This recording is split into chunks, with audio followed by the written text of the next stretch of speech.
Kinumpirma kamakailan ng Philippine Institute of Volcanology and Seismology o PHIVOLCS na hinog na sa malakas na pagyanig ng lupa ang West Valley Fault System kaya't inalerto ang lahat.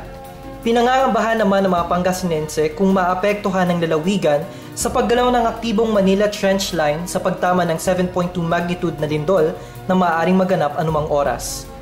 Ayon kay Avenix Arenas, spokesperson ng Provincial Disaster Risk Reduction and Management Council, madalas nagkakaroon ng pagbabangga ng tectonic plates sa mga lugar na sakop ng Manila Trench sa panahon na ito. So we have 14 active fault lines. Pag sinabing active, gumalaw siya within the past 10,000 years.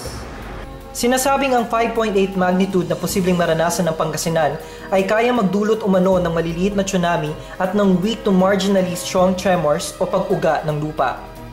Bagamat hindi direktang tatama ang lindol sa lalawigan, iginiit ni Arenas na importante na maging handa. Ang unang-unang gagawin kapag may lindol o anumang kalamidad ay don't panic. Maging kalmado tayo para alam natin ang mga susunod nating mga gagawin. So, ang pinapayo natin, magkaroon ng family preparedness plan na tinatawag. Louie De La Vega, Pangasinan Watch.